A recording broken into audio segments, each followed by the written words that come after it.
That's it. And guess what? That block that we just got completed with that practice versus them with this game tonight, this football team got better.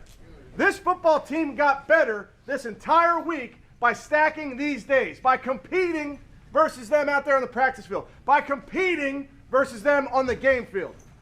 0 giveaways. Bless. 0 giveaways. Never turn over. Okay. Special teams. Buki, takeaway. Oh, yeah,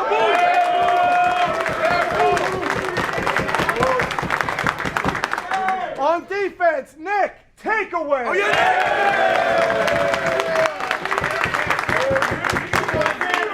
So that's +2. You win football games when you're +2. That's a hell of a job. We have a ton to learn from this football game, okay? Whether you played this game or not, there's a ton to teach off of. There's a ton to learn from.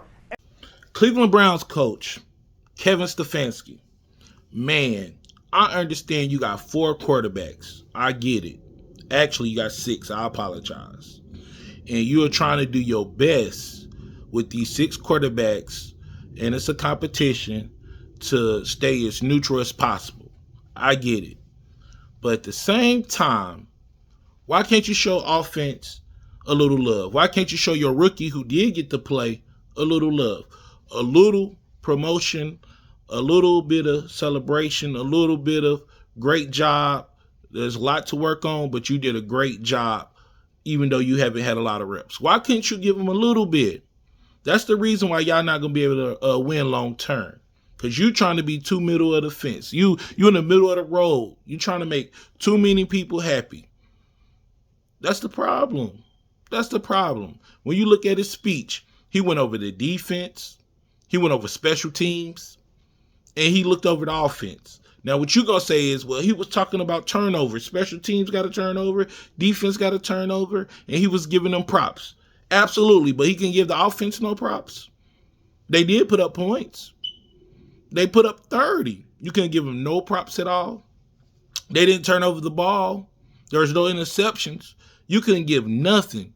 You're so worried about your perception and who you want to be the quarterback instead of just letting it naturally play out. Y'all keep saying y'all don't have an agenda, but you obviously do. The reporter asked you, and I'm going to show, you said you don't want to talk about the quarterback competition. The only reason why everybody watching is for the quarterback competition. Even if Shedeur is losing and you feel like he's not the best player, say that. Say how you feel. Stop being on the fence. None of the other media can do it. Nobody else can tell the truth, but we can clearly see you favoritism.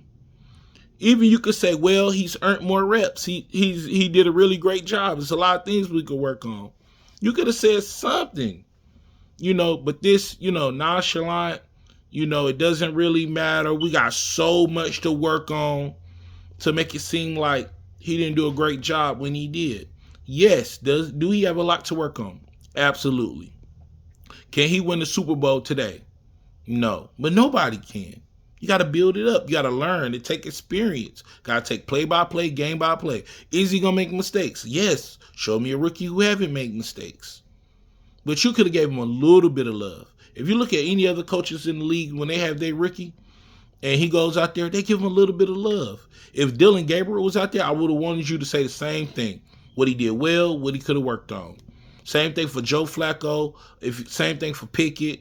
For whoever's out there. You could have did that. But you just don't want to answer no questions. You want to just act like he's just a regular player. He not. You can't ignore him. He's like something like Tim Tebow was in college. You can't ignore it. There is momentum behind him. There is a lot of hype behind him. That's why y'all being viewed. That's why a preseason game, the Carolina Panthers versus the Cleveland Browns, was a national televised game. It wasn't because of you or no other players. Everybody wanted to know what Shedeur was going to do. We got to be honest now. We got to start telling the truth. And that's the problem. Nobody want to tell the truth.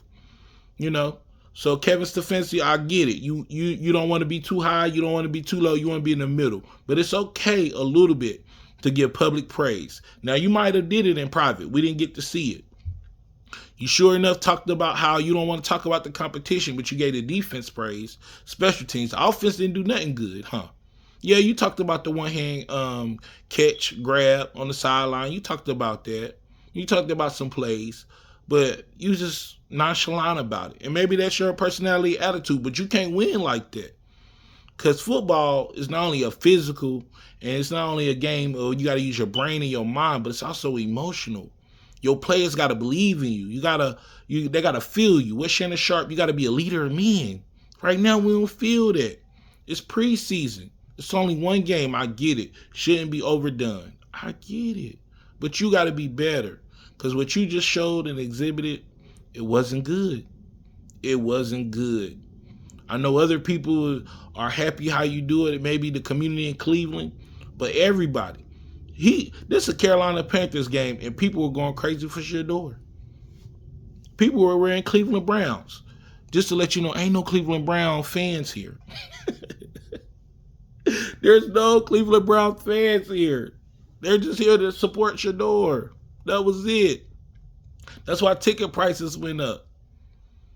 Kevin Stefanski, you got to be more real. You got to tell what your plan is. If the plan is we don't want to play him this year, we want him to grow, we want him to learn, we just want to train him this year and give him an opportunity to compete next year, that's cool. Say that.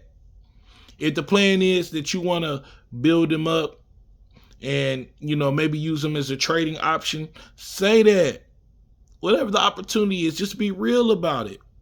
If you ain't really interested in him, you like Dylan Gabriel or some of your other quarterbacks better, say that. So us as fans ain't just sitting around trying to figure out what's next and what's happening. You said that he's going to get more reps now.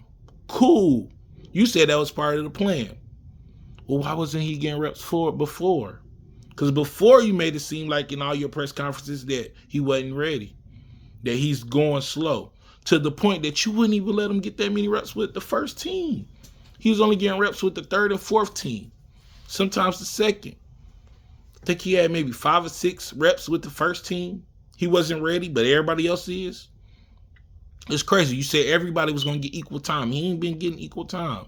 Then you throw him in the fire. You was hoping that he would mess up. We could tell by your attitude, your personality, the game plan, your strategy, that, you wasn't planning for him to do well. And he did well. Now what? Now, guess what? The attention, what happens next is about to rise. It's about to get greater. Because now, preseason 2, do you play him? Do you not play him? Is Joe Flacco going to play? Is Dylan Gabriel going to play? How you going to play him? You going to wait till the last fourth quarter, last 2 minutes to give him some shine and just say, well, he got some reps? What are you going to do? You got to start, really making this plain. And then the thing is, Shedeur may not be the best player. He may not be. I don't know. I'm not in the locker room. But guess what? If he is, and you don't play him game 1, the whole locker room gonna know. And y'all definitely not gonna win. Because then they're gonna know for sure that the best person wasn't playing. Every player they keep asking, saying, I have my pick who I want to be the quarterback, but they won't say it to the public, as they should, because they don't want to mess up their money. But I think you should do a team vote. And whoever they vote should start the season. Whoever it is. It don't got to be Shedeur, but you got to be a better coach, man. They're nonchalant. Oh, the offense got to be better. We got to do better. I get it. You're supposed to say that. But where's the positive that he did? We didn't hear it from him. Just like you scared to say Shedeur did well. You are scared to say Shedeur did well. For what? For what? Yeah, you kind of said it a little bit, but you're scared to say he is really evolving, he's really getting better, and we're really getting to see that we got a jewel, that he's really shining, that he should have been a first rounder, that we have plans for him, we just don't want to release it to the public. We got plans for him. Anything. You're not giving us nothing. You know why? Because I feel like y'all don't have no plan. I feel like y'all going day to day, week to week. And it shows. So, make sure y'all hit that subscribe. I'll show y'all the rest of the clips. Peace. Yeah, pleased with Shedeur, pleased with the offense. Again, not perfect, plenty that we can work on, but I thought the guys did a really nice job of Shedeur and operating, the guys making plays. So, again, a ton to teach off of.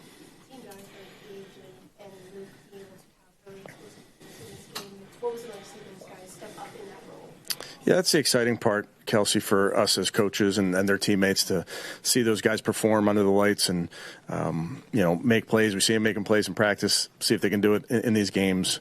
And that'll be continue to be part of this preseason. And what does this game do to your quarterback competition? Yeah, we're really just focused on developing our players. We're in evaluation mode. I'm pleased with where the guys are, but I'm not diving into a quarterback competition.